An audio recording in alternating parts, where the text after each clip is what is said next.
Install tayo ngayon ng dashcam QCY Q12 Pro sa Mitsubishi Expander. Ayan. Tuturo ko sa inyo kung paano install yung triple camera dashcam Mitsubishi Expander. Triple camera na siya, 4K video resolution, meron na siyang ADAS blind spot detection, tapos meron na siyang Wi-Fi application, tsaka parking monitoring. Ito yung laman niya sa box, QCY Q12 Pro dashcam. Yung rear view mirror dashcam na pinapatong lang sa rear view mirror ng sasakyan. Plug and play lang siya, pinapatong lang.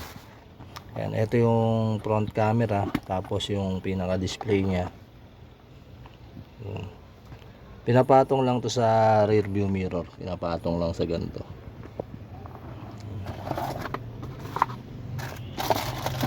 Tapos yung charger adapter niya. Ito yung sinasaksak sa 12 volts port. Inside camera, ito yung install natin sa loob. Yung back camera. Tapos dalawang rubber clips.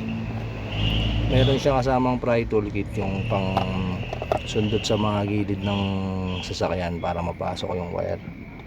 User manual. Tapos yung back camera, meron siyang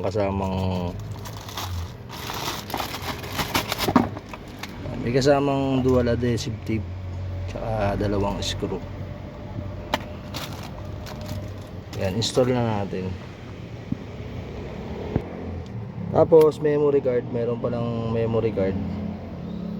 Yan, lalagyan natin siya memory card 32GB. Tapos class 10, yung speed nya 120, pang 4K video resolution na memory card. Yan, dapat may QR code para siguradong original.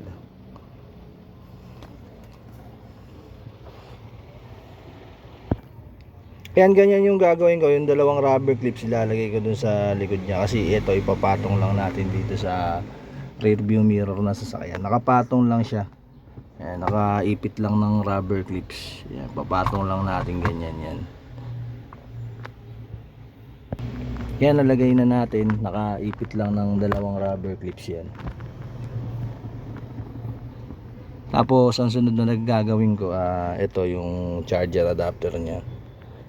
I-install natin to. Doon natin to sasaksak sa may likod, sa may passenger, sa likod na saksakan yung nandyan. Yan, doon ko isasaksak yung cigarette lighter. May cigarette lighter doon. Yan, doon natin siya isasaksak. Nasa inyo naman, pwede naman dito rin isaksak sa may center console. Yan, may saksakan din dito. Yung install natin, doon natin sasaksak sa likod. Yan, ganyan yung ginawa ko. Sinaksak ko rito, may saksakan yan. Nandyan yung saksakan nya. Tapos yung wire nya, ginapang ko dito sa kesame, pataas. Yan, papuntang kanan. Ito na yung wire nya. Gagapang nyo lang siya dyan. Papasok nyo sa loob yung wire. Yan. Tapos pagdating dito, merong plastic na liliguan. Yan, hindi nyo na kailangan alisin yung plastic. Pasok nyo lang yung wire dyan. Gamitin nyo yung pry toolkit na kasama nya, yung pansundot. Ayan yung ganto. Yan, ilulusot nyo lang na ganun. Yan, tapos pagdating ko rito, yung rubber, aangat nyo. May rubber yan. Yan, yung rubber inangat ko muna para malusot ko yung wire dito, para mas madali kong malusot yung wire dito sa loob. Yan, igaganyan nyo yung wire. Yan, papunta rin sa may saksakan.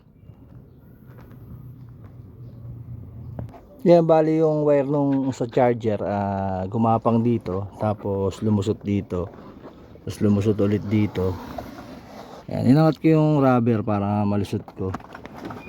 Tapos inangat ko yung rubber dito. Yan. Tapos inangat ko lang konti itong plastic na to. Naaangat naman yan. Yan, para malusot ko yung wire papunta doon. Yan, ito na siya. Yan, tapos nakasaksak na siya sa 12 volts port. Yan, ganyan yung ginawa kong install. Yan, inangat ko yung rubber dito tsaka yung plastic para mapasok ko yung wire pa ganun.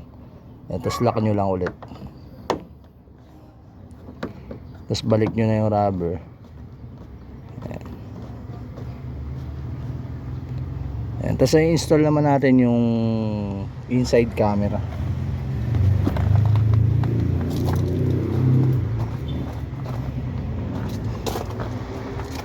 Ito yung inside camera naman yung i-install natin.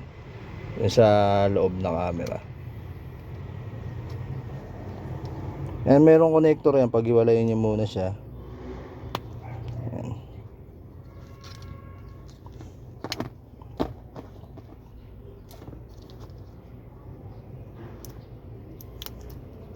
Itong inside camera dito ko ilalagay ito sa may ibabaw ng dashcam.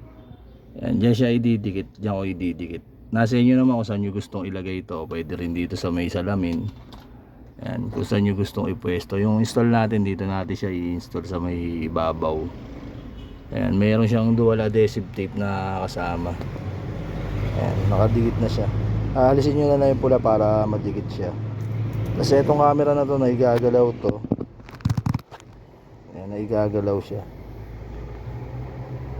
Ayan, ganyan yung ginawa ko. Diyan ko siya dinikit sa ibabaw. Ayan, tapos naigagalaw yung camera na yan. Pwede nyo i-uo, pwede nyo itaas. So ito na yung wire nya. Ayan, itatago rin natin sa kisame itong wire na to. Ayan, tsaka yung mahabang wire ito. Ayan, bali ganyan yung ginawa ko. Ito yung saksakan ng inside camera na nandito siya. Ayan, tapos ito yung wire ng camera. Bali dalawa yung gagapang na pag ganun. Ayan, tapos yung connector nya ito. Ayan, pagkukonikin na natin yan. So, pinasok ko rin ulit dito sa kisame papuntang kanan. Ayan, ito na yung dalawang wire. Ayan, tatago natin yan. Ayan, pag ganun ulit. Ayan, itong wire na to mahaba. Kaya kailangan itatago natin to sa malaking space ng sasakyan. Hindi mo siya kasi pwedeng ilagay sa kisame lang. Pwede mo naman siya ilagay kaso uumbok siya. Kaya ang gagawin kong discard dito, itatago ko dito sa may bandang ano na lang dito.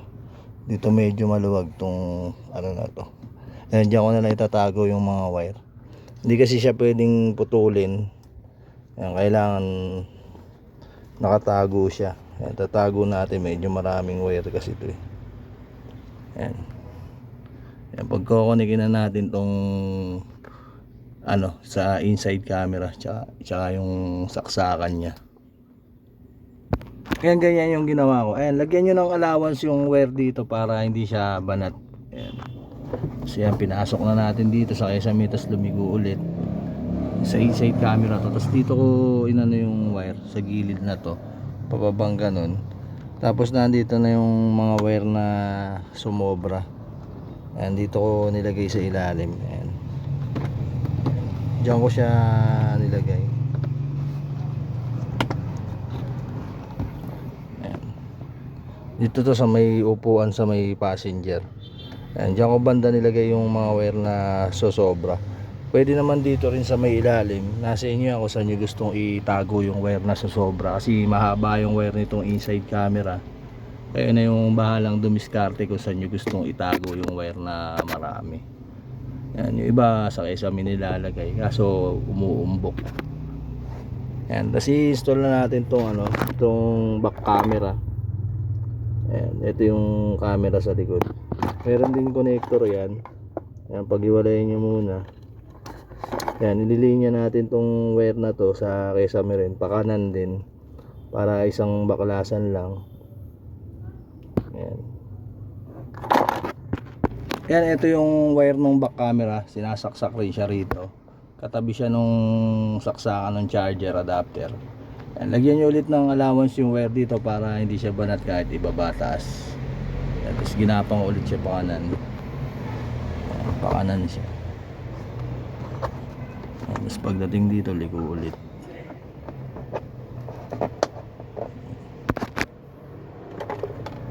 Tulak nyo lang siya ng pry tool para pumasok yung wire.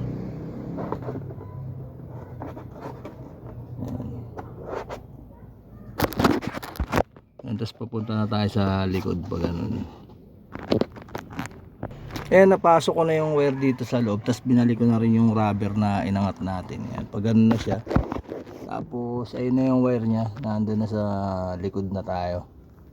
Ayan, doon na natin papalusutin yung wire papunta ron sa may likod. Ayan, napasok ko na yung wire dito sa may likod. Ayan, pag nahihirapan kayo ipasok dito, gamit kayo ng pry toolkit. Ano nyo lang, sundutin nyo lang yung kesame nya para maangat. Umaangat yan. Ayan, naaangat yan. Kasi yan yung wire nya, eto na. Ayan, papasok natin sa loob to. Tapos nandito na tayo sa may likod. Ayan, nandito na tayo sa likod. Ayan, dito na tayo sa likod. Iangat ko tong rubber na nandito. Angat natin yung rubber. Naaangat yan. Ayan, ingatan nyo lang madikitan yung sa kesame kasi madumi to. Ayan, ingatan nyo madikit dito sa kesame para hindi siya madumi yan. Ayan. Kasi ipapasok natin tong wire pag ganun. Ayan, pag ganun. Tapos lulusot tayo rito sa rubber na to. Itong rubber aangatin natin to. Ayan, aangatin natin yung rubber kabilaan. Tapos meron ditong plastic na takip. Ito aalisin natin kasi dito natin i-install yung camera. Ayan, nasa loob siya. Pag aalisin nyo yung takip, ayan, pinipindot lang rin yan para maalis. Ayan, may takip dito yan. Ayan, dito natin i-install yung back camera. Ayan, itong wire na to igagapang natin pag ganun. Tapos papasok dito sa rubber. Tapos lalabas na rito pag ganun. Ayan, nalusot na natin yung wire. Ayan, pag ganun siya. Ayan, lulusot siya sa ilalim. Tapos ayan. Kasi itong wire na to papasok na natin dito sa loob nitong rubber. Ayan, kailangan ipasok nyo dyan para kahit umulan o mag-car wash, hindi papasukan ng tubig yung loob ng sasakyan. Nakasealed pa rin. Ayan, naipasok ko na yung wire dito sa loob ng rubber. Ayan, maluwag naman yung loob nito. Ayan, nga nyo ilusot ng pakamay lang. Or kung nahihirapan kayong maglusot dito, pwede kayong gumamit ng WD-40. Sprayan nyo lang para dumulas yung loob, para mas madali nyo maipasok yung wire sa loob nitong rubber. And ganyan yung ginawa ko sa kanya. Nakadikit lang ng dual adhesive tape yung pinaka camera nya. Tapos ito na yung connector nya, pinagdokto ko. Tapos tinalihan ko ng electrical tape. Tapos meron yung pulang wire. Yung pulang wire hindi na natin ginamit, pinutol ko na lang. Tapos in-electrical tape ko rin. Itong pulang wire, ito yung connect sa reverse para mag auto switch yung camera. Tapos yung mga sumobrang wire, ayan, meron yung pagtatalian na wire din dyan. Diyan ko tinali ang cable tie.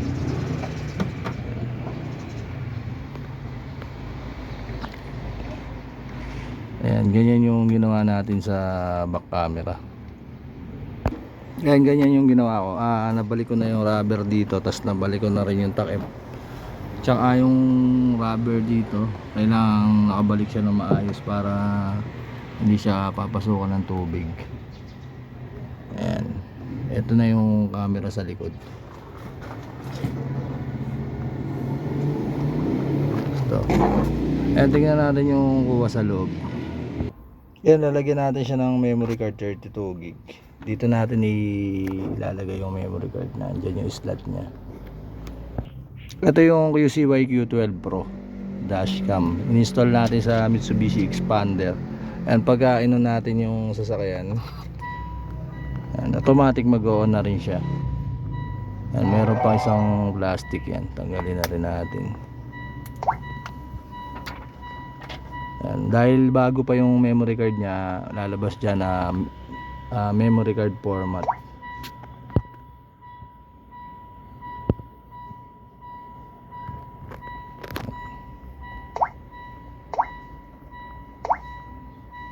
Bali itong dashcam na to, pag inon mo yung sasakyan, on na rin siya automatic. Tapos automatic nagre-record na rin. Triple camera siya, sabay-sabay nagre-record. Ito yung front camera, tapos back camera, tsaka inside camera.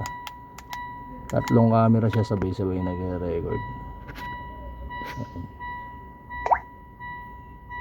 Triple camera dashcam. Ito yung back camera yung install natin sa likod. Ayan, yan yung kuha niya. Tapos inside camera, tsaka front camera. Ito triple camera dashcam, QCY Q12 Pro. Meron siyang wifi application, meron na rin siyang voice command, may blind spot detection, tsaka ADAS.